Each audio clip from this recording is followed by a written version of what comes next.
And welcome back to the channel. Now, for those of you that tuned in yesterday, I had to pull that show down. It got flagged. And so at first I have everything's backed up on Odysee. For those that don't know, every single video we do every day automatically backs up to Odysee. And that's why I use Odysee, because there's no work involved in getting that over to Odysee. It just automatically does it. Some of you asked me to go on other sites like Rumble and all these other sites, but first of all, Odysee just does, it's a utility. So that's why I use that simply for the backup. And that should be good enough. Now I know that sometimes people have issues with Odysee, and I don't know what's up with that, why that's happening for some people and why it's not for others. But I thought to myself, maybe I should try to re-upload yesterday's show on a backup channel and see if it gets approved over there and doesn't get flagged. And sure enough, I uploaded it there, and whoever reviewed it thought that it was okay. So it's on the backup channel as well. Now, as we go through these times of uncertainty with social media and the cancel culture, it's more important now than ever to stay subscribed to all of the backup channels. And so if you didn't see a notification for yesterday's show come up in your feed, it's probably because you're not subscribed to Enterthestars Reloaded. And there's a link to it on the front of this channel. And so all you have to do is go to there and you can just click right over and subscribe. I think we have about 65,000 subscribers over there on that backup channel. Now, we used to use these backup channels to basically keep going and keep doing live shows when we had a strike on one channel. But YouTube has changed their terms and conditions. And so if I do catch a strike and I'm out for a week, I can't upload on any of my channels. I can, but I risk having my entire Google, whatever it is, deleted from their entire system, never to upload again on any of their platforms or products. That's what they've said. I mean, they are going all out now. And so the backup channels now are just in case a channel gets terminated, and then we'll just move to other channels if we have to. So yesterday's live show is in two places. It's on Odysee and it's on the backup channel. It was a very important show. I was really debating on whether or not I should even pull it, because there was so many great comments and everything on that, and it just broke my heart that I had to pull it down. But I've learned from experience that if they flag the video and it stays flagged for most of the day, and if I leave it overnight, usually about 20% of the time, it'll catch a strike. And so I didn't want to risk that. So that's what's up with that. And let's get into today's show. I'm glad everybody could show up. It's Friday. Friday, we like to have a little bit more of a loose show and cover just various topics, kind of take it easy. I need to take it easy sometimes because I get so wound up in this stuff, and I forget that we're all here together and that this is actually a positive experience, and that we're all supposed to be having a little bit of fun, and we're getting together and sharing our ideas of like minds. And it's encouraging because you know that people are out there that understand how the world truly works. Okay. And so it is encouraging. So Fridays, I like to have a little bit of fun. I don't know what we're going to do today to have fun, but we will have fun. Now, we're going to start the show today with another great subscriber find. I think this one was from Victoria as well, and she might have gotten it from someone else. But look at this. Now, this might not be new information. This might be old information. I don't know, but I don't remember us ever covering this. So whoever found this, shout outs to you who found out what jab jab really means and why they probably use this as, the shortened term to describe getting a Pokemon sticker or a smack scene. It's actually it has its roots in a Caribbean devil-like character in these carnivals who carries a whip for hitting other devils. In the second definition here says that it's the devil as represented in a costume. So this is really creepy, isn't it? Because this is the word that the medical establishment likes to use to describe a smack scene. And here it is, jab, jab, and this, you could read all kinds of things into this as well. The whole doubling of the word, because there was 2 Pokemon stickers, weren't there? And then so there's something to that as well. But let's dig into this a little bit, because I wanted to know a little bit more about this whole Jab Jab character. Now, this is the character, and this is just shocking to me. I've never seen anything like this in my life. That something so, so unexpected could come out of a simple word that is used ubiquitously throughout medical terminology. And here it is on its face, this bizarre connection of these demon-like people dressing up in black tar, black goo, of all things, right? We've talked so much about this black goo and black tar. Of all things that they could be dressed in, it's this black goo. Now, in some instances, they use motor oil. In other instances, they're smearing themselves with the ashes of burnt cane, as you can see here. But it's interesting to me because originally, the Festival of the Jab Jab was about celebrating freedom from slavery. How ironic. And also, fertility worship. How ironic. Let's read a little bit of this. I wasn't expecting to get too deep into this today, but as this story starts to emerge, it's something very dark, and it does feed into a lot of stuff that we've already talked about, doesn't it? The ascendance of Jab. We're going to read this. Jab Jab, the mass of the downtrodden, the music of the simple man, has now ascended into prominence and respectability on the carnival scene. Now understand, all of what I'm reading today predates. Actually, this next story doesn't predate it, but this story predates, and this whole concept of Jab Jab predates the whole spam-demic. It's important to note that, right? Now let's keep reading here. The music of the simple man is now ascended into prominence and respectability on the carnival scene. Jab has been around since the origin of carnival. Jab Molassie in Trinidad and Jab Jab in Grenada. The origins of the carnival can be traced to the festivities leading up to Lent in the French colonies. Now, as I'm reading this, pay close attention, because there will be direct connections to a lot of what we talked about in terms of the spiritual aspect to this that we've already identified. Well, they come to the forefront here as we break down this whole Jab Jab festival. Lent in the French colonies, where the bourgeois of these islands masqueraded in expensive, elaborate costumes and danced to the music of well-tuned orchestras.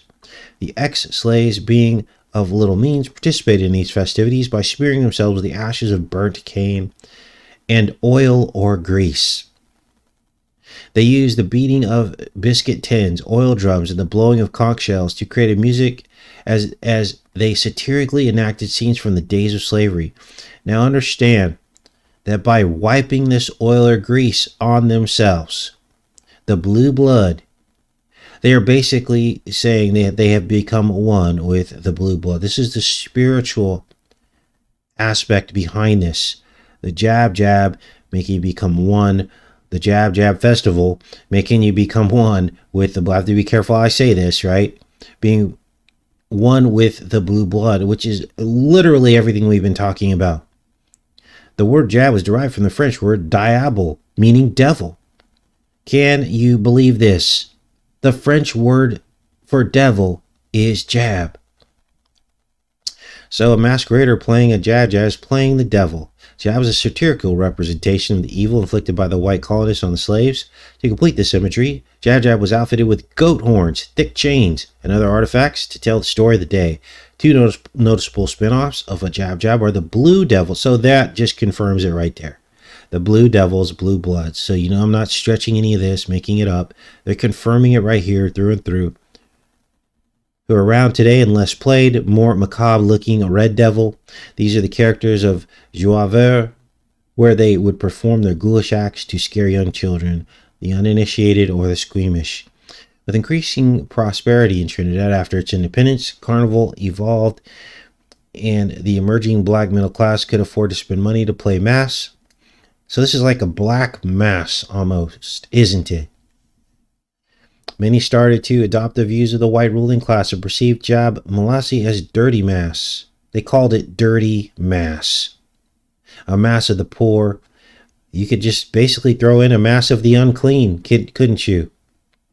And even as devil worshipping and shied away from it in favor of pretty commercial costumes. With time, the numbers of jab Molasse revelers were reduced to just a few bands on a Jover morn. Let's see here. Let's play a little bit of this. So this is it.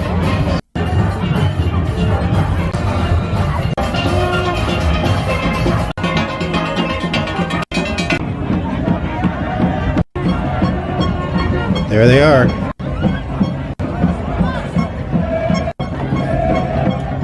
Yeah, look at that.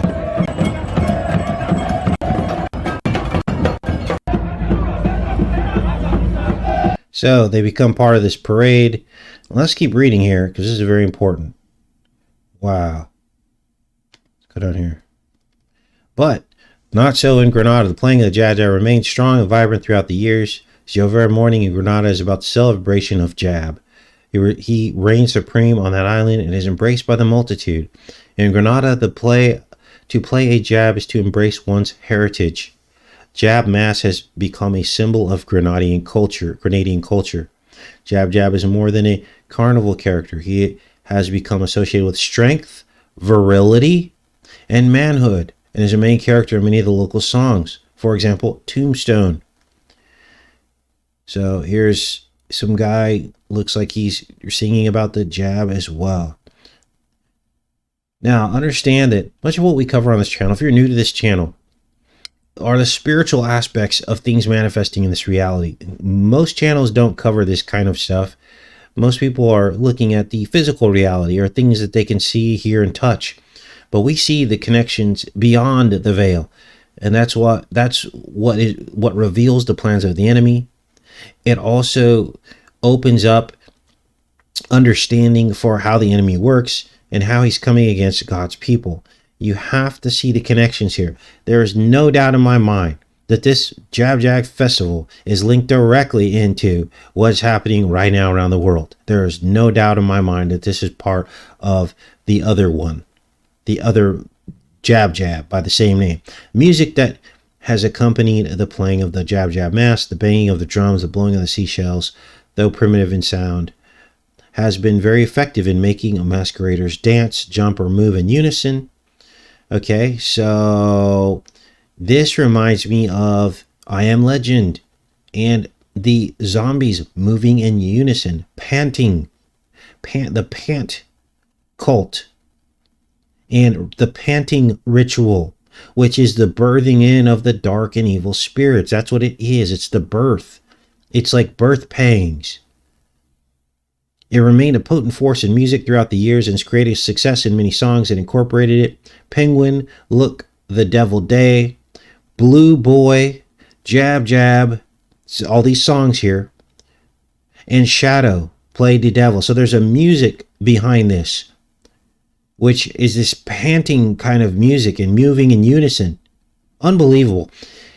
But these incorporations were like an eclipse of the moon. They weren't that frequent until Grenada's artist Talpre went big internationally with Old Woman Alone in 2000. Let's see, is that the song here?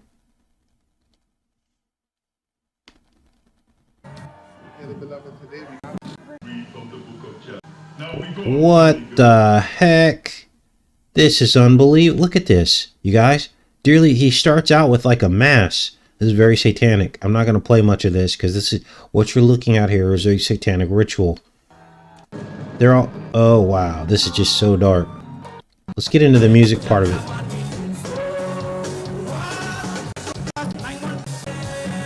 So obviously this is very dark and evil. Let's keep reading here. I'm not going to play much of that. I want to have you guys come under some kind of a spell.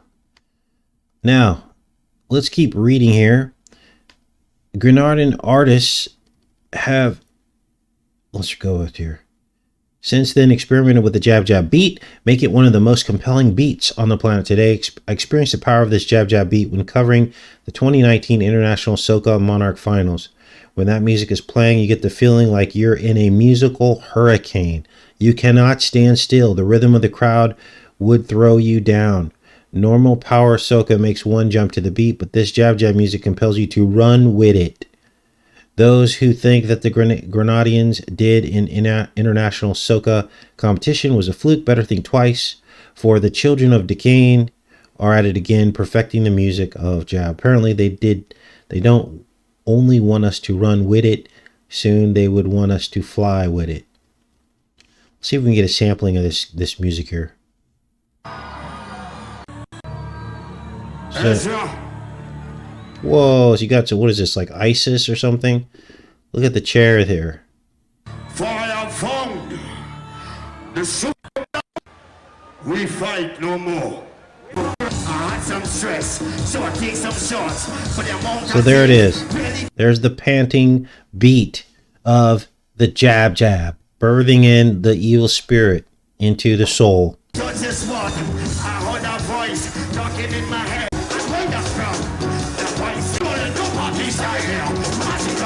Wow, unbelievable. Let's keep reading here.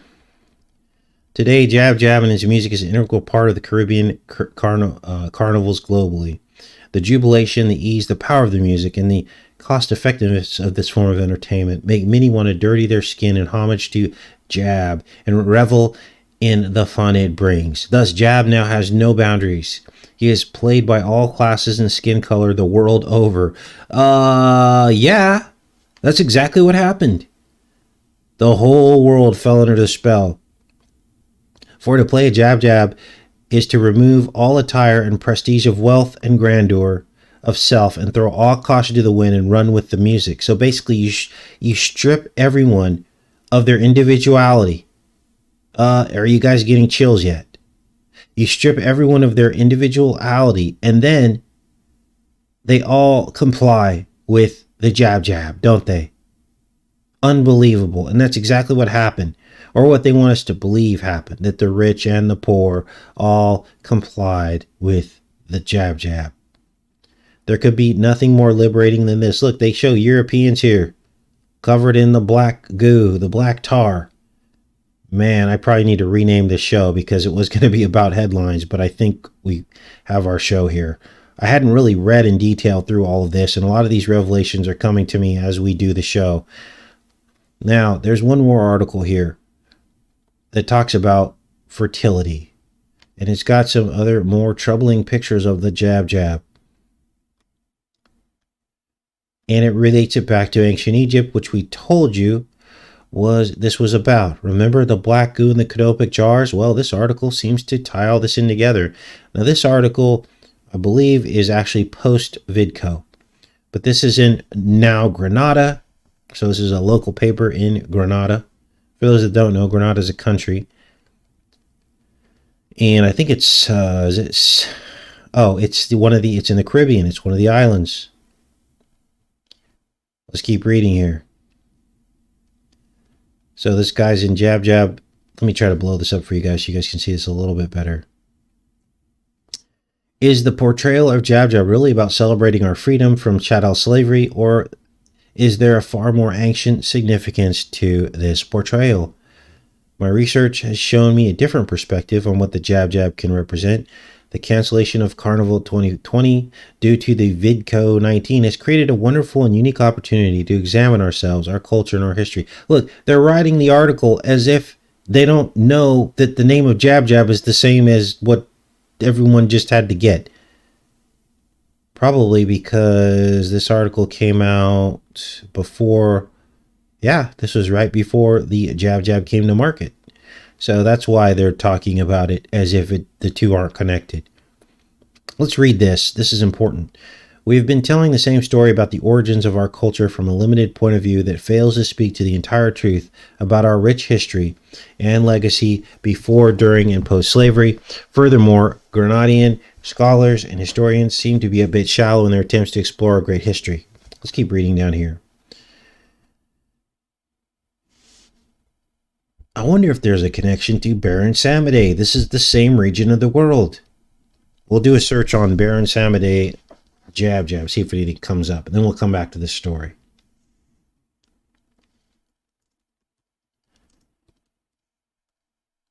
Wonder if there's a connection. Spin the wheel. All right, let's see here. Little live decoding here. Okay. So far, I don't really see any direct connections between the two, but it doesn't mean that there aren't any.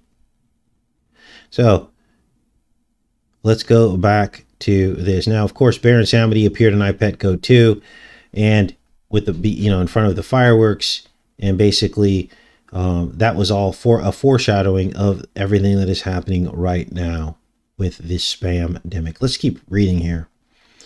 Traditionally, Mas Jover, I think that's how you pronounce that, particularly the Jab Jab or Diab Diab, which is the original name, has lost its significance over the years to the point where it has been reduced to a mere holiday to frolic and indulge in excessive drinking and vulgar activities without any respect for the ancient spiritual practice of our African ancestors. The history of what is stated to be the Grenadian origins of Jab Jab, although it is accurate in some respect, the information still lacks historical context, and a piece of valuable information seems to have been lost in translation. The concept of the existence of the devil as recognized in Christianity is a concept that doesn't exist in any ancient African spiritual traditions or African spirituality, including the ancient Kemetic spiritual system, that's Egyptian, so they don't believe in the devil. The Dogon spiritual system of Mali and Ifa spiritual system of Yoruba, people of Nigeria. Therefore, saying that our ancient practice is synonymous with devil worship or evil is a direct slap in the face of our ancestors. Wow. For those who have studied ancient African traditions and culture, we can make an argument that the concept of what is today called the devil originated from Happy Nile Valley culture of ancient Kemetic legacy, where African people ruled for 4 golden ages, or from 3200 BCE until 322 BCE. Of course, it's 322, right? It is also important to note that the word Kemet translates to the land of the blacks. So they link it into ancient Egypt. From their cosmology, Europeans developed the concept of the devil, which is derived from the study of Neteru deity Set, the god of chaos, deceit, destruction, and war, who is in constant battle with Heru or Horus. It would be incorrect to associate Set with evil because, based on research done by African American scholars who translated the Mdu Nictar hieroglyphics, the battle signifies the coming forth of day and then night with Heru, the son of Set. So basically denying that the devil exists here is what they're doing here. They totally disregard the Bible was written and talks all about good and evil and the devil and sin and all that. In addition, Set is also considered a protector and is sometimes linked with the protection given by our immune system. What? Our immune systems constantly fighting off infections. Set. Wow. So what does Kemetic history has to do with the cultural expression we today call Jab Jab in Grenada? A possible connection exists between cultural customs of the descendants of enslaved Africans and our ancient ancestors from the continent of Africa. Africans who reside anywhere in the diaspora are still practicing the same culture of their ancient ancestors, whether they are aware of it or not. Take, for instance, the African concept of pouring libations, alcohol, on the ground in recognition of the ancestors or to pay respect to the deceased relative or friend. Now, we have our own libation festival here in America. It's called St. Patrick's Day, and it occurs during Liberalia, which is an ancient Roman festival that occurs during the time of St. Patrick's Day. And so all of this stuff has been recycled from ancient Egypt, and this is why I tell you, we never left Egypt.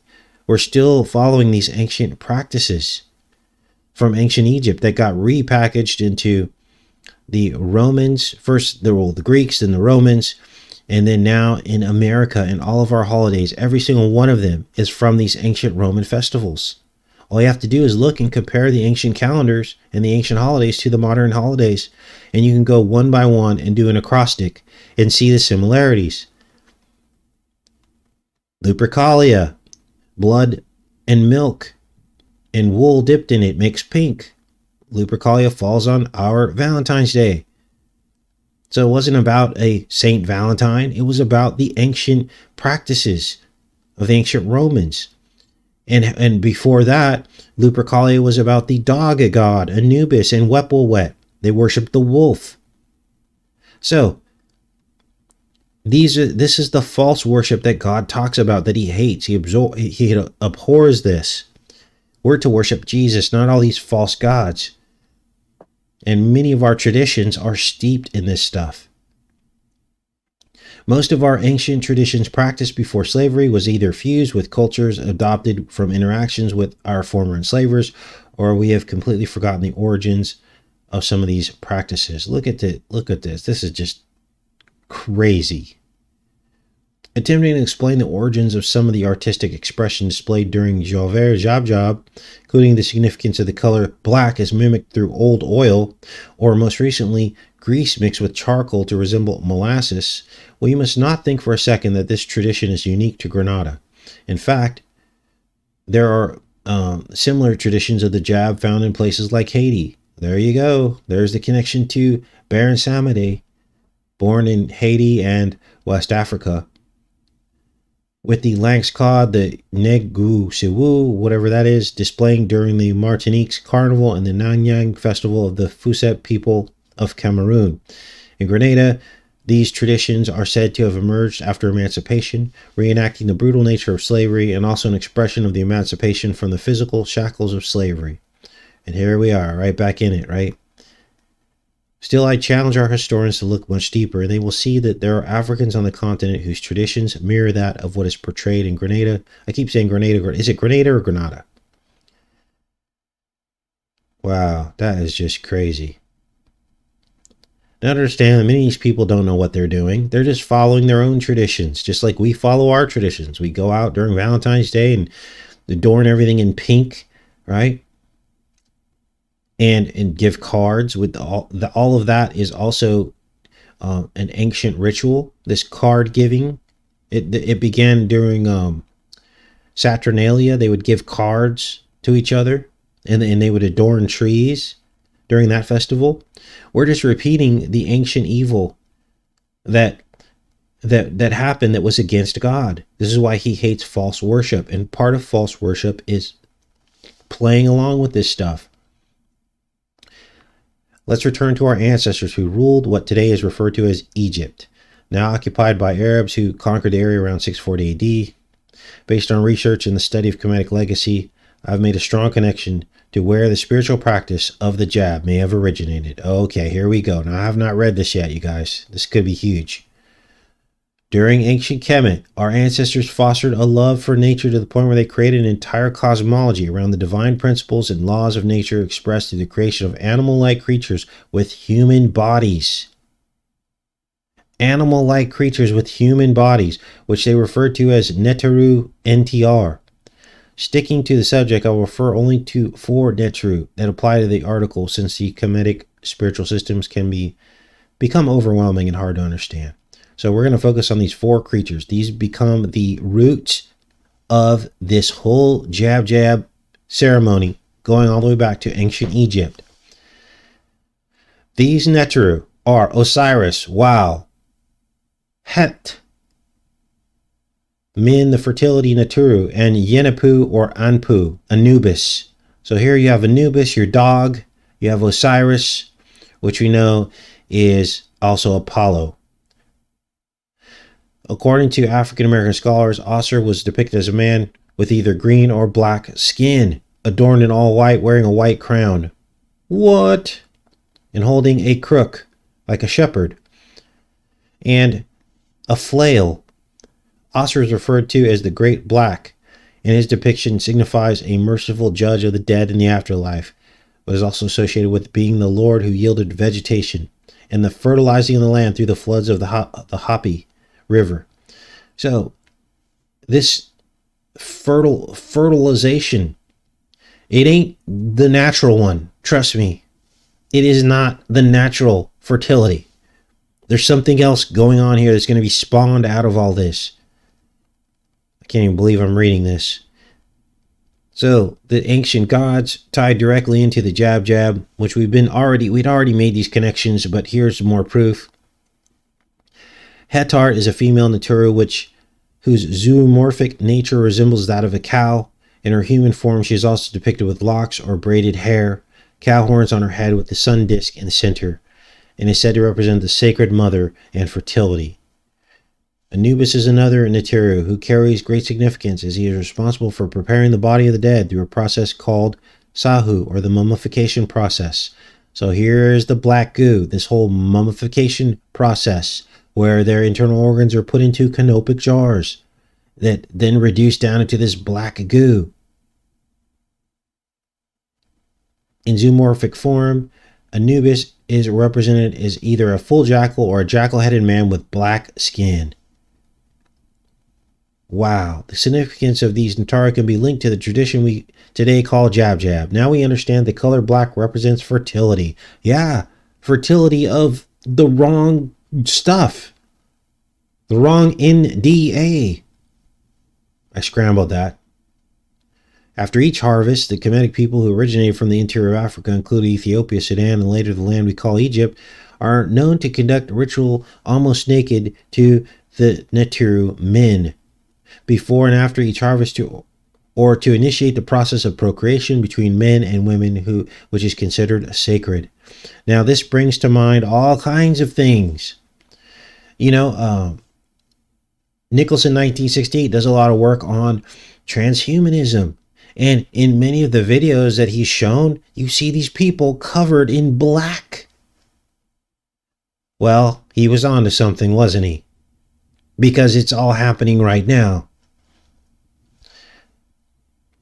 Men is depicted as having a pop stick that signifies fertility. Now, have you noticed how that word, the jab jab, can be once the music hits him or behind the truck on a Monday morning? So they're now associating this with a ritual of reproduction, aren't they? And this calls into the scene here the panting ritual, or birthing in. It makes a direct connection here. Panting, birthing in, birth pangs.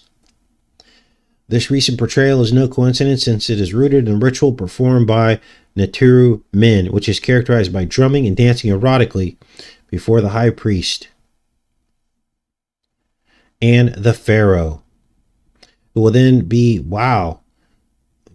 have something done to his pop stick to bring about the end of the ritual, the culmination of the ritual. During the ritual, the people would also adorn themselves in black to represent the fertile soil. I think we've just crossed over into something, haven't we, in terms of our understanding that this whole black fertile soil was really representative of the blue bloodlines of the pharaonic bloodline that were in opposition to God's people, who were the pure bloodline. Remember, the people that were enslaved by Egypt were the predecessors of Jesus himself, the 12 tribes of Gizreel.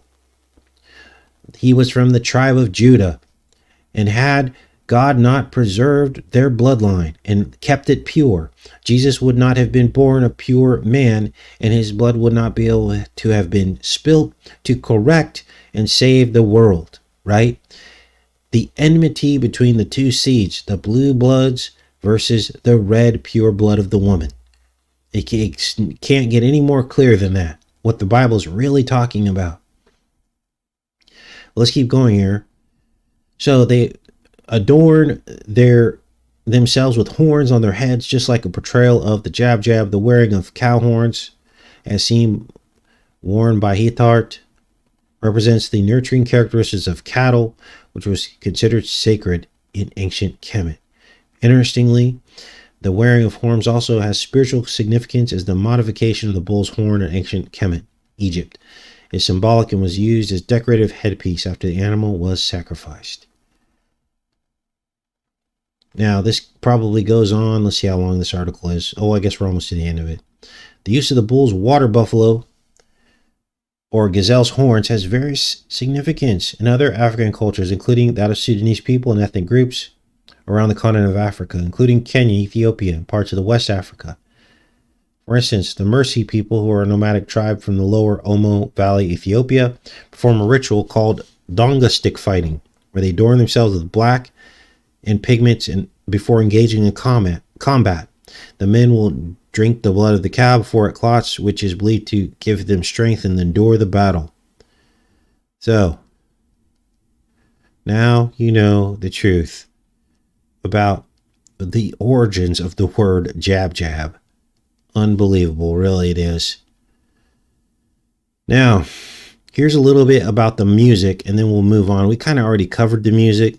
The rise of jab jab music. This is from a site called Carib Vox, which sounds a lot like Vax, doesn't it? Scantily dressed. Let's see what the date is on this. 2019, before the spam-demic. It was almost like they were teasing us, right?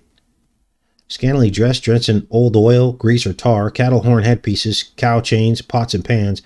This may be an unfamiliar sight to some, but for others, it is the jab jab, the darkest portrayal of carnival. Started as a mockery and expression of the liberation for many West Indian African ancestors, but what many didn't foresee is that this mockery would later give birth to a distinct sound, a sound that is on the rise today. It's a chant, they call it, heavily infused with sounds of conch shells, drums. And so a lot of this is probably just repeat. So we're not going to repeat this because it's all probably just repeat. But I'll pin all these links in the comment for you guys if you're interested in digging deeper into this. But I believe we just stumbled upon something that is pretty serious and ties everything together that we've been studying up until this point. Now, what else do we have today? Let's get into some of these other headlines. I wanted to talk to you guys a little bit about what can we do about all of this, because we need solutions, don't we? We need solutions, and we can't just complain all the time without coming up with some kind of solution. So what is the solution to the way the world is going, so that at least we can feel empowered? We won't feel so helpless as we start to come out of this Vidco world. Now, here's what's happening. They want us to believe that everything's gone back to normal, but we know that it really hasn't.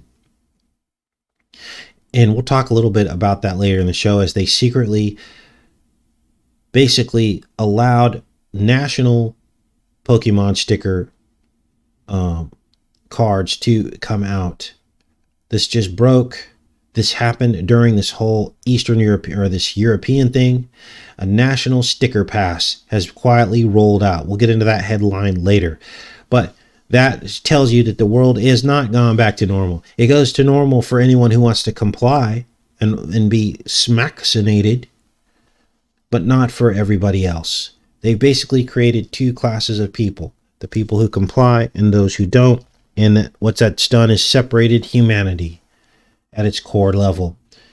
So what can we do other than the main thing that we should be doing, which is having faith that God will not forsake us, that he will not give us anything more than we can handle? What else can we do so that this doesn't happen again? Well, the psychological misery, the stress and the division, the disruption, the theft, entire lives destroyed by what we just went through. And much of it had nothing to do with people getting sick, and had everything to do with the rules imposed upon people, is where a lot of the suffering came from.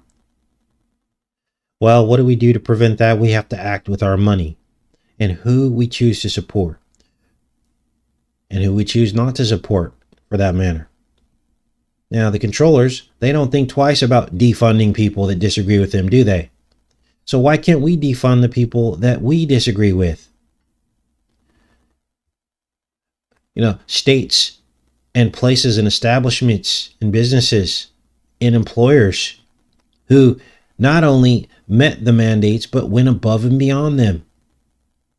Didn't they? New York, San Francisco, Hawaii, Australia, Austria, and the list goes on and on. So when the time comes to plan your family vacation, spend your money in places that align with your belief system. Think about this too. The stock market. When I was younger, I used to invest in the stock market. Why? Because the impression that they give the average American is that you have a chance at being rich, just like the rich people, if you just invest your money in the stock market. And if you leave it in there long enough, you'll double your money. This is what we were raised on. This is what we were told. This was part of the American dream. Well, the stock market and the 401k almost always benefits the controllers, doesn't it? Maybe it's time to not invest in the evil anymore. We become part of that evil when we invest in the evil, don't we? The very people who didn't think twice about just firing you, not approving your religious exemption after years and years of service, they don't care what happens to you. They don't care that you have a mortgage to pay. They don't care that you have rent to come up with. They don't care if you just had a new baby. They don't care that you'd be kicked out of your home. They simply made an arbitrary decision that they were going to do what they wanted to do to comply with whoever was telling them what to do at your expense. A lot of people had schooling that they had to pay for. They spent, tens of thousands of dollars in school loans that they owe. Does anyone care about that? No, they didn't. It's time to start voting with how you behave in your life.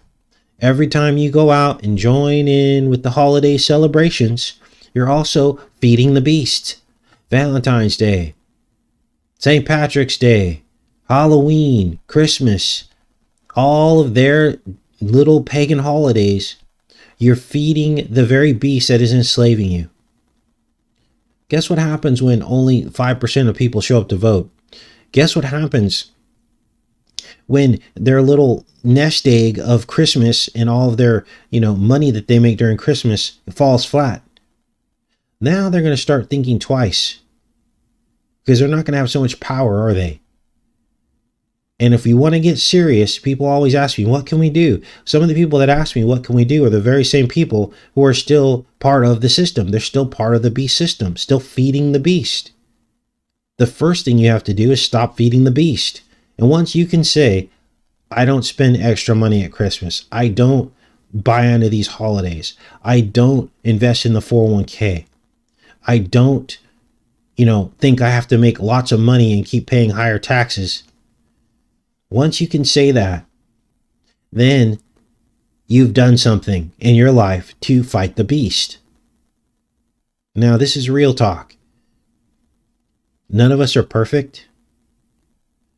I've made mistakes in the past. Even regarding this, you just give in to get along, don't you, sometimes? Well, there's a way to do it, but we keep feeding the beast. Empowerment comes from preparation and planning.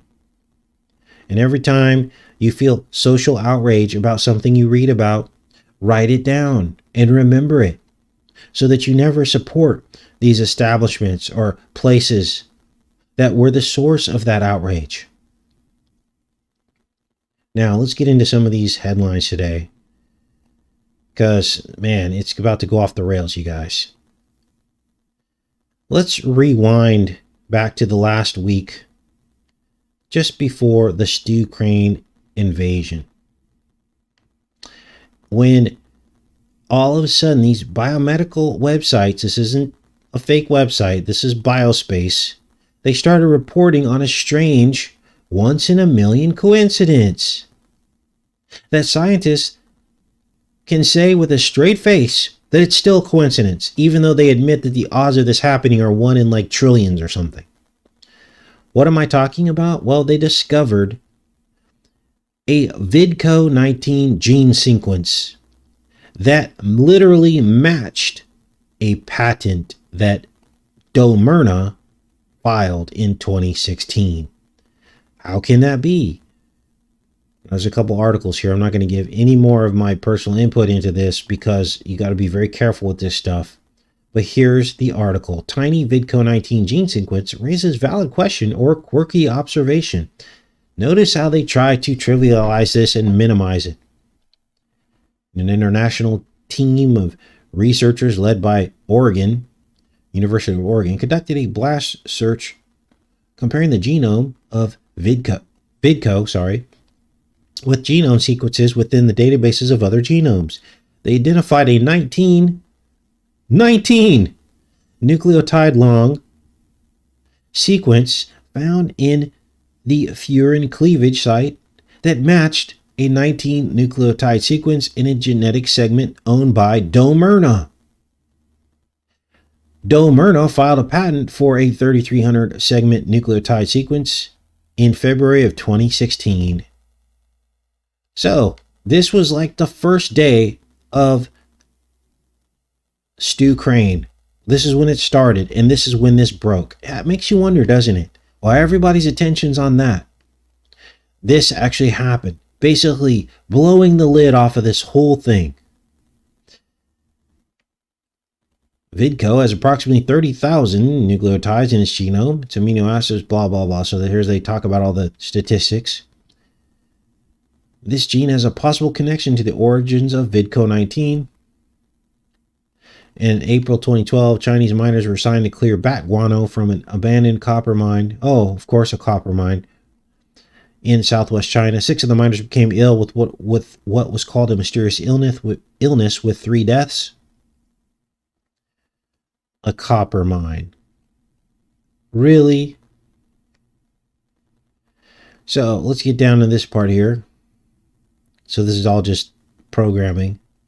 The new report suggests that there is a 1 in 3 trillion chance that DNAinDoMerna's sequence randomly showed up via natural evolution. At the very least, is highly unusual and requires further investigations. This should be front page news.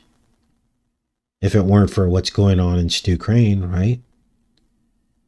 The sequence DNAinDoMerna patented is part of a gene known as MSHE and is involved in how damaged cells repair themselves. It is a possible target for cancer therapies. 12 of the 19 amino acids are in Vidco's furin cleavage site, with the remaining 7 matching nucleotides and part of the genome nearby. The researchers suggest that this matching code may have become part of Vidco's genome by way of infected human cells, expressing the gene. So, this is huge. Now, this guy, with a straight face, said it is interesting, but probably not significant enough to suggest that the virus was manipulated in a laboratory. We're talking about a very, very, very small piece. And we're talking about very, very, very rare statistic possibility, aren't we? So what's this guy talking about? So it doesn't mean very much, to be frank. If you do these types of searches, you can always find matches. Sometimes these things happen fortuitously. Sometimes it's a result of convergent evolution. So this guy's trying to downsize this, and the whole rest of the article is discrediting the significance of this find. There's another source. This is Health World or Economic Times, India. This is an Indian article. And they basically say the same thing about this discovery. So, what else is going on in the world? Well, notice how the world's attention has been focused away from Vidco and the smack scene right when this was discovered. And still, we have the machine pushing silently for national verification of smack scene status. This is Forbes, and once again, quietly trying to slip this past us as the world has their focus away. A national smack scene pass has quietly rolled out, and red states are getting on board. This is February 24, 2022 from Forbes. Even as Omicron loosens its grip in the world, destinations continue to require travelers to show proof of smacking you upside of the nation, and increasingly a paper vaccination card is not cutting it. While the United States government has not issued a federal digital pass, a national standard has emerged. To date, 21 states, the District of Columbia and Puerto Rico, offer accessibility to the Smart Health Card. A verifiable digital proof of Smack the Nation developed from the Credential Initiative, the global coalition of blah, blah, blah. Very soon, at least 4 more states will be rolling out the cards. We've seen a notable uptick in states that have officially launched public portals where individuals can get verifiable credentials. So here's the map. The map. This will be the future prison of America. Smart health card accessibility by state. The yellow states are coming soon, and the green states are already on board. Now, I'm shocked to see these southern states down here on board here. What is this? Louisiana and Mississippi? Shocking. But here you get to see, look, it's coming soon to Oklahoma. I thought Oklahoma was supposed to be free. Apparently not. What this does is it puts pressure on the other people. It also creates demand for these kinds of things. So, if this is available in your state, now you're going to find yourself planning vacations and things, and you show up to go into a restaurant, and they go, oh, do you have your pass? Oh, it was in the fine print. And all of a sudden, you can't go to that restaurant, or you can't go to that establishment. Whereas states that don't have it are going to be more free just by default, aren't they? And not to mention, this is basically a test run. So once they have this established voluntarily, then it can become law later because they've already test run it. They've already got a track record. They've already established it and set it up. This is how these things work. So we're not going to spend too much more time on this, but basically this is what's coming, quietly being rolled out across the nation and being adopted by most of these states. Why now? Why now when everything is supposed to be starting to wind down? Why now? It's because they know that things aren't going to wind down. Now, let's get on to this next story here. Now, let's talk a little bit about hydrogels because they're an ingredient in some smack scenes, aren't they? They've admitted this. And, you don't have to look far. This is it's basically supposed to help dissolve the smack scene and through the different cells so that they can uptake the cells more readily. It's kind of like I guess you'd call it a substance that helps distribute the stuff through the cells. That's what they say that this is. Now, some hydrogels contain Hydra. Now, somebody told me this, and I didn't believe it until I looked it up myself. Cross-linked hydrogels made from Hydra stinging cell protein. Now, I don't know if the hydrogel in the smack scenes have this Hydra in it, but some hydrogels do. Understand that hydrogels can be used in different practices, right? Look at this. Let's read a little bit of this.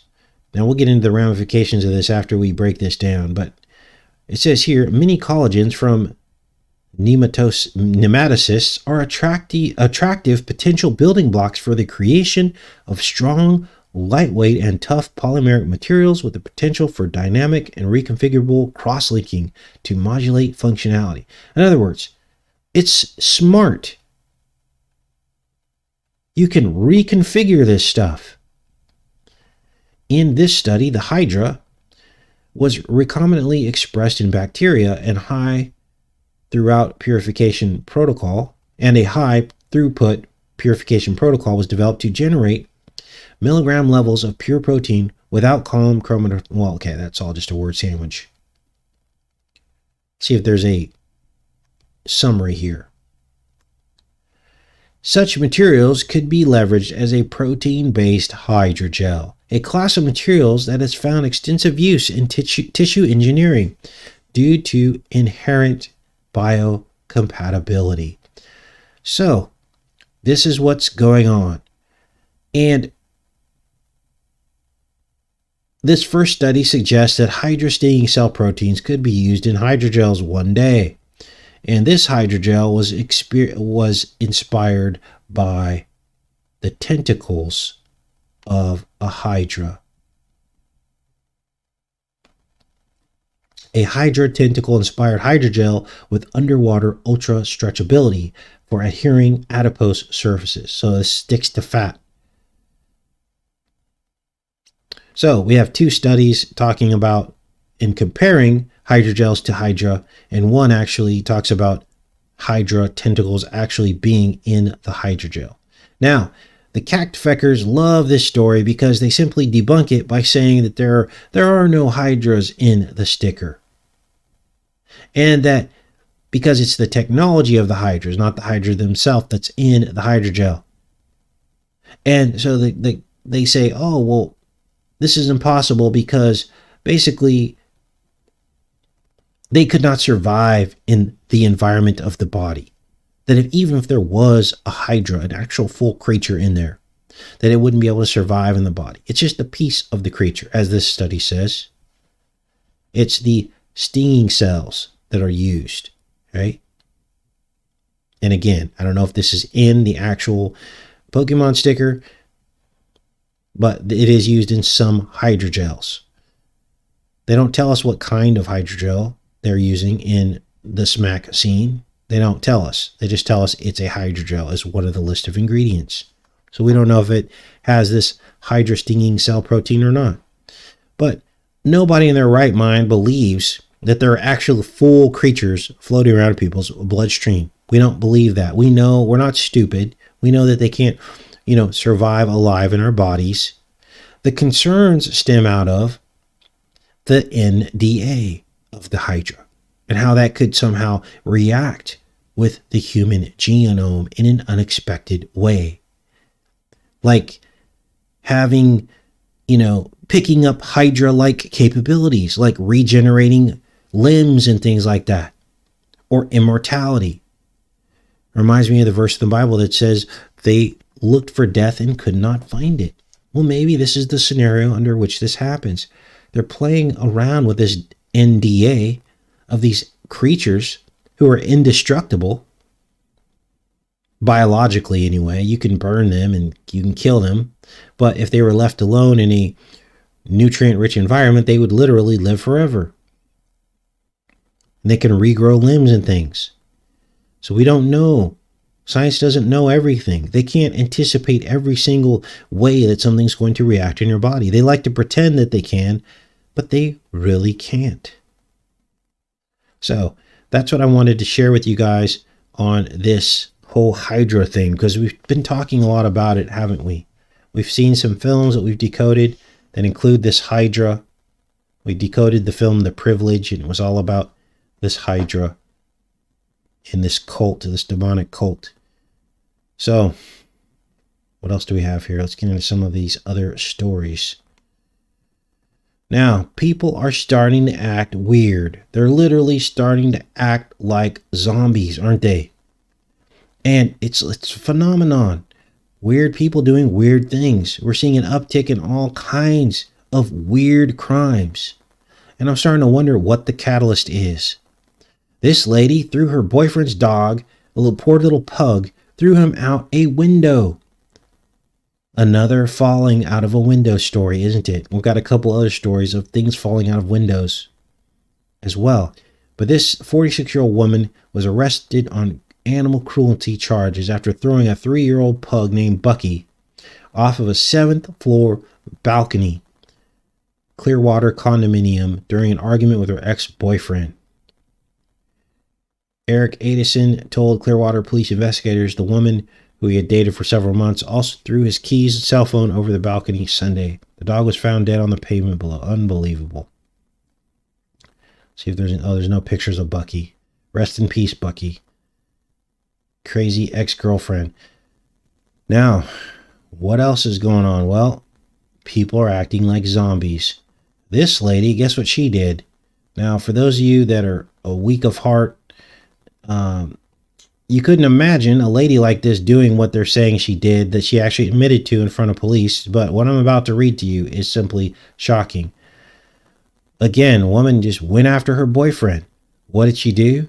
Wisconsin woman puts a dismembered victim's head in a bucket after a meth-fueled sex act, says the cops. Let's read what happened to this.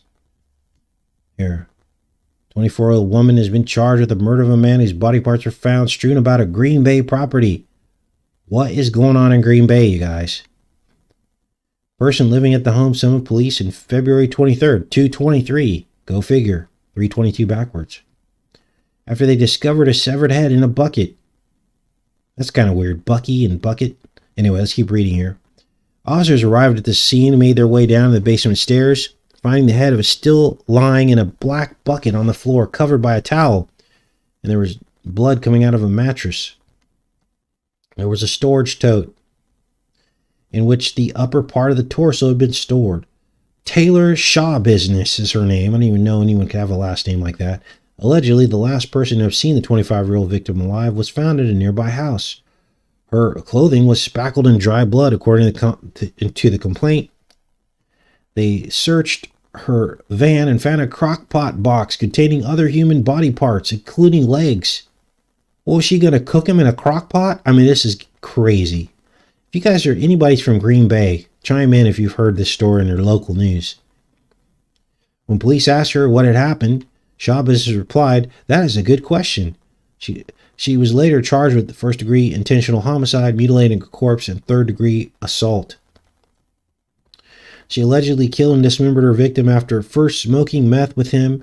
According to the complaint, they initiated they did the boom boom, and it escalated into the use of chains, which Shaw Business characterizes as a dog's choke collar. There were two, she said, one for her and one for him. Eventually, Shaw Business says she began strangling him with her bare hands. She told investigators that she could feel his heart continuing to beat as she choked him. So she kept pulling and choking him harder. She kept going as his face turned purple and blood came out of his mouth. Man, when the police asked her what happened, she probably should have said, "This is none of Shaw business." Okay, that was a bad joke. Let's keep reading here. She then played with the cadaver for 2 or 3 hours after his death, using knives to dismember the body.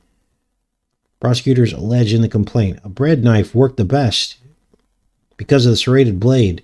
So she just told him all this stuff. She said they had fun trying to find all of the organs. She had fun trying to find all the organs. Her plan had been to bring all of the body parts with her, but being paranoid and lazy, as she put it, she left the head behind. "I can't believe I left the head, though," she said. So obviously this woman is out of her mind. She's turned into a zombie, hasn't she? She's just talking about this like nothing. She told investigators she had just gone crazy and blacked out during at least part of the encounter. She asked them if they knew what it was like to love something so much that you would kill it. So apparently this was in the Green Bay Press-Gazette. Some of you might know this woman, so chime in the chat. The name of the victim was not immediately released by the authorities. On Tuesday, Brown County Court set bail for Shaw Business for $2 million, deeming her a flight risk. So, I think the facts alleged are extremely concerning and disturbing and go to the violent and grave nature of the offense. She was probably part of some cult over there, some satanic cult. They won't talk about that, though, will they? So that's the end of that story. Let me go back in the chat and give you guys an opportunity to see if anyone's heard this story on their local news. Just crazy. Let's let this chat catch up here. And then we'll get into somebody else that fell down. Guess who? Joy Behar from The View. Okay, so who's heard this story? Then we'll get on to the other story. I told you Fridays are crazy, you guys. She was possessed. That's what I think happened. Demons, possession, part of some kind of cult. Wow. I mean, how could she just talk so plainly about it? I mean, think if you were the cop interviewing this woman. I would just be like, whoa. Chloe says it might be a fake story. Well, it was ran in the Green Bay Gazette or whatever. So we're going to have to, that's what I'm trying to figure out, if any local people had heard the story on the local news, or maybe somebody knows this person. I don't know. All right. So let's get into Joy Behar. This is crazy. Now, we've been talking about people falling from places, haven't we? As soon as we started talking about it, all of a sudden all these people start falling out. Everywhere, all around us, every day there's a new story of somebody falling. And we have our ideas about what it could be about. on a spiritual level. At the end of the day, I don't know exactly what this is about, but it could be the fallen angels. Maybe they're about to birth in the Antichrist. It could be the head wound. I mean, it could be all kinds of things, couldn't it? But here is entertainment. Joy Behar falls on the View live broadcast. Oh, does it show it here? Let's see. No, that's Meghan McCain announcing her exit. She says it 25 years it's never happened. Admittedly used to taking verbal blows from political fanatics, but Thursday's episode of the long-running talk show saw the co-host face an unexpected foe, her chair. Who do I sue? Behar jokes after recovering from a brief tumble at the start of The View's latest live broadcast, which saw the 79-year-old slip to the floor after attempting to get into her chair behind the panelist table. I went flying. I just misstep as usual. Oh, here it is right here. Let's watch. Don't drink your coffee right now because you'll probably spit it out. Here you go. Ready? 3. Oh, bam! Oh! Look at they all run over. We should never laugh when we see someone get hurt. I don't think she got hurt though, but hello? Look at all the stuff that comes out of this woman's mouth that hurts so many people because of her views and The View, right?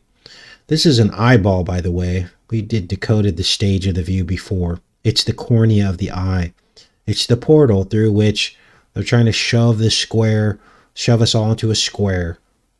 The rectangle. This rectangle is probably even like the Fibonacci dimensions right here of this rectangle, I bet you. Going in through the portal of the eye. They want everyone to share their same view.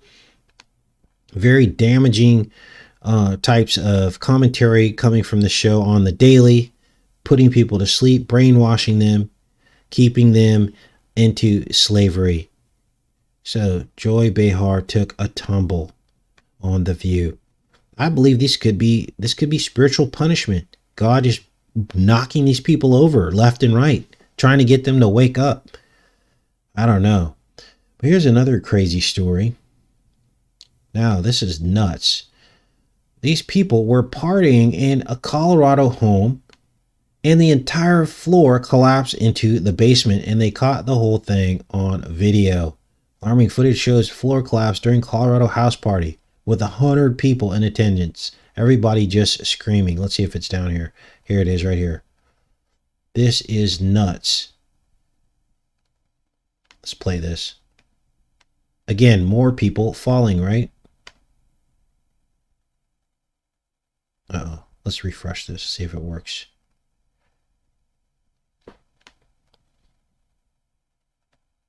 Close that.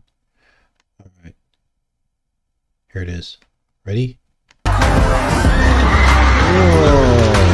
Look at the DJ. Was like, what happened? That is nuts. So, people falling, I mean, how can you have a house party when the world is falling down around you? Literally. The world is falling down around you. I wonder if they had masks on. What does this say? Here we go. Let's touch gloves. Sign of respect. Yo, touch my glove. You fell for it, pussy fart. I don't know what that guy's saying. Anyway, so there's some comments here. Wow. So Yahoo has started to open up some of the comments, but usually on just dumb stories, right? They won't open up the comments on any stories of significance where people can actually have a dialogue. And that's because the news internet services aren't all doing it. They're basically silencing popular opinion. They don't want people to believe and understand the truth about the true popular opinion. So how do you hide true popular opinion? You simply delete it. It's exactly what YouTube's doing, right? They're delete the dislikes so that you don't know what the popular opinion is on something. Because if you knew the truth, and you knew that that was far different than what the media is telling you, then you would know that you're not crazy, right? But instead, they try to create a popular opinion by what they put into our consciousness, don't they? So let's see here. So these are just comments about the people falling through the floor. Probably not worth going through, but I mean, if we wanted to laugh a little bit, we probably could read through some of them. But Maybe we'll read through some of them. Let's take a look here. This guy is doing a physics lesson. Guess they all now have a lesson in physics. They should all get together and fix it. 100 people divided up to 1,500 deductible would only be 15 each. Another 25 to 50 or so for the hotel costs while home getting fixed. Okay. As crazy as it seems, something like this is literally what almost killed me in 2007. I was working in a home on flooring with my employee. The whole second floor apparently rotted in the joists and collapsed. Wow. So I guess this stuff happens. At least the roof wasn't on fire. They really brought the house down. Here's the jokes, right? Max occupancy rating was... Some articles say that the house was regularly used for Airbnbs. Before you help out with any GoFundMe, make sure the homeowner is the one getting it. Free fall in Tom Petty. And the man at the back said, everyone attack, and it turned into a ballroom blitz. Bringing down the house. So the jokes, of course, right?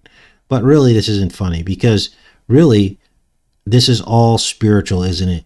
All this stuff happening. And this is why we cover between the headlines, because you really get a snapshot into the spiritual realm of this falling thing. Now, let's get into this next story. Now, the world is being pushed into an electric energy economy, aren't we? If it hasn't become clear by now, state after state is starting to do away with new construction that involves any natural gas. Pretty soon, natural gas will be extinct. But they'll use natural gas to create electricity and sell back to you. How does that work? Now, here's the problem with an electric economy is that we're far from having the infrastructure to support it. California is recommending that people don't charge their cars overnight. But because they don't mandate that you couldn't charge your car at night, the CACTFECers have censored pretty much anyone bringing this up. They're saying it's fake news, right? So it's obvious to me that these controllers don't want anybody saying anything bad about electricity.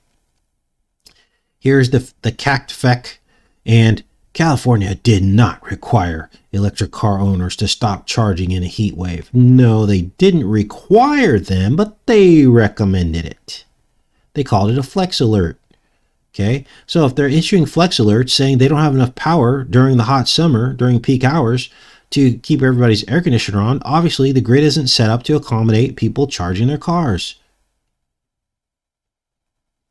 The Post said that the state literally told electric vehicle owners not to charge their car. The California Flex Alert was voluntary and recommended residents curb electricity usage from 5 to 10 p.m. So, a little bit of word play here. Word sorcery to flip things around. Because if you were just to read this title, you would not even know that there was a recommendation not to charge your cars or do anything overnight that would affect the electric grid. And so you would think, oh, it's safe. I'll just buy an electric car because these people lie. You see how this works? Information, disinformation. Now, this next story concerns me because many of us grew up on baby formula. I think I did. But did you know that for many decades, baby formula has been notoriously contaminated with a lethal pathogen? Yes, it has. Let's read a little bit of this. A baby who used Abbott's Similac PM6040 contracted Chronobacter Sakazaki infection and died. Now, this happens more often than we want to admit. I read through the history of this, and it's been known for a long time that for some reason, this particular pathogen likes this baby formula. Or not this particular baby formula, but baby formula in general. This stuff can actually survive in a desiccated environment, in a dry environment with no moisture for years. Why is it showing up in baby formulas? Well, I think we have a clue as to why that might be. Before they even knew that this showed up in baby formulas, they actually called this, what did I do with that? Chronobacter, for the name Kronos, the titan of Greek myth who devoured his children as they were born. This is where they got the name for this Chronobacter sakazaki, before they even knew that it was ubiquitous and concentrated in baby formula. How weird is that? Let's read this article here. Abbott Nutrition recalled another lot of powdered baby formula after a Michigan baby who used it contracted a serious infection and died. The formula, Similac PM6040 with the lot code, blah, blah, blah. The recalls are related to 4 reports of Chronobacter infection. So 4 reports, and a salmonella infection that resulted in hospitalizations. The Chronobacter infections may have contributed to death in 2 patients. So they're recalling these formulas. We understand that the infant formula is the sole source of nutrition for many infants, and it is an essential product. FDA is working with Abbott to better assess the impacts of the recall and understand production capacity. We value the trust. Okay. Chronobacter, the bacteria the latest baby was exposed to, can cause severe life-threatening infections, meningitis, bowel damage, and may spread through the blood to other parts of the body.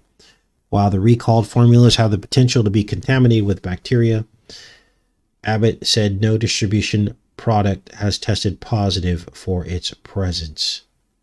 So how is this happening? How is this happening? I think I looked up. Here it is right here. This is the Wikipedia article, and it talks about how this stuff can survive in a desiccated environment. Here's the whole history of Chronobacter and how it was named. So, I think I have one more story for you guys. This is the last story for today. This is, of course, Melinda Gates. And right now, she's basically trying to distance herself from this whole thing with egg stain.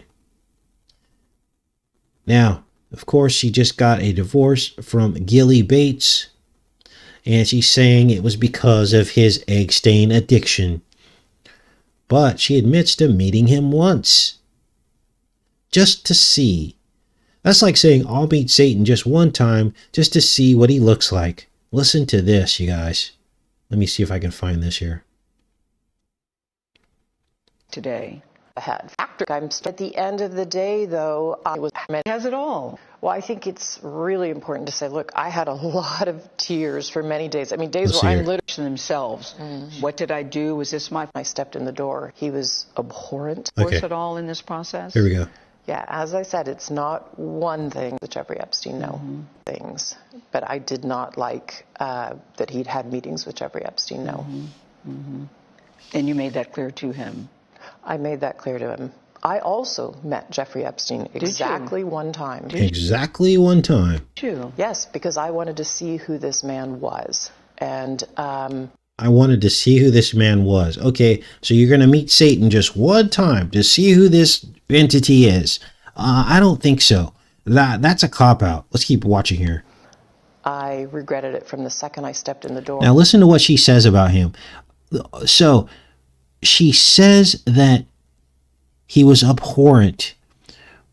Tell us why he was abhorrent. Tell us why he gave you a creepy feeling. She leaves all that part out. Like, what exactly happened? Was it just the way you looked at him, the way he looked? Did he say something to you? Watch. Or he was abhorrent.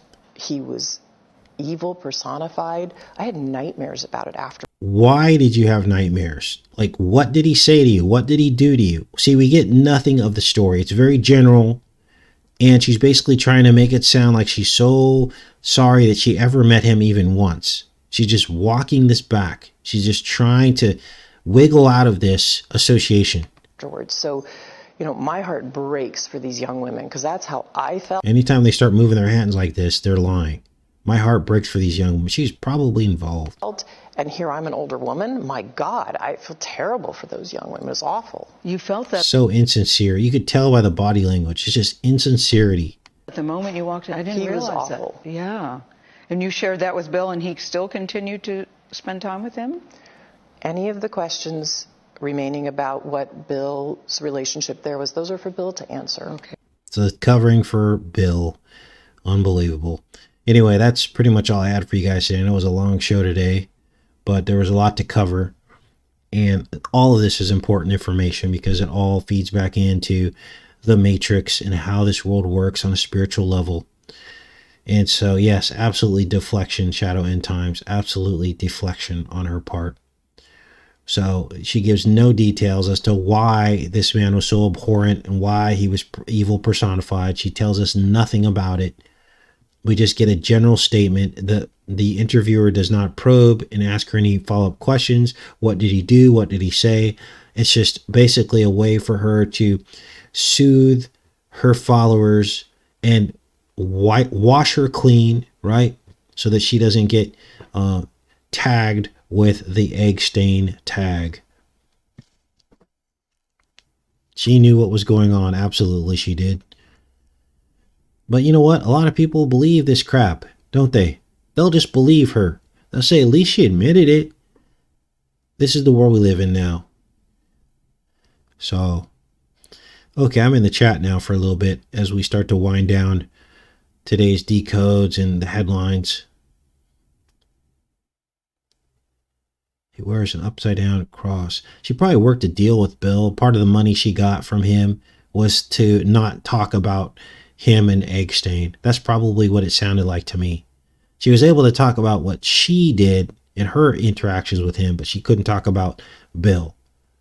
So, more manipulation. All right.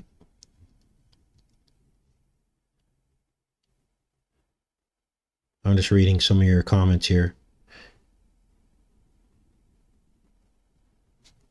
I understand. Look, let me give you my viewpoint on this whole, transformer thing. Okay. And hear me out, because I think that this is a giant setup. I think there's going to come a time where YouTube says this channel is overrun in their comment section by people who are phobic. And look at these comments, and they'll pull up all these examples of everyone who chimes in saying that a person is not the orientation that they claim to be, and that will be spread across the headlines and make our entire community look horrible, won't it? Because we're all supposed to be loving Christians, aren't we? So it's a little bit hypocritical when we focus on that, and every single person that we see, we say that about. This is a soft rebuke for some of you. Because if you're focused on that, then you're basically falling into a trap. Because that's an easy slam dunk takedown, isn't it? If I was on here, you've seen what's happened in all the channels that focus on this. They're all gone, aren't they? So do we really want to bring that onto our channel? It's okay to have a personal opinion. But what I'm seeing is fully 10% of some of the comments just talk about the person's orientation. What good does that do us? How does that advance the truth to focus on that, which is irrelevant to what we're talking about? It doesn't it? And it exposes us, doesn't it? And so those are my feelings on it. Now, I'm not going to delete those comments when they come up, but I'm also not going to heart those comments. And personally, it bothers me. It's okay. It was okay when the obvious examples of it, but when people, every single person that they see come up, they say is going to the other side. First of all, that's not possible. Second of all, it's distraction. It's kind of like the shape of the earth thing, that it can take over an entire show when you're talking about something entirely differently. It can take over the entire show.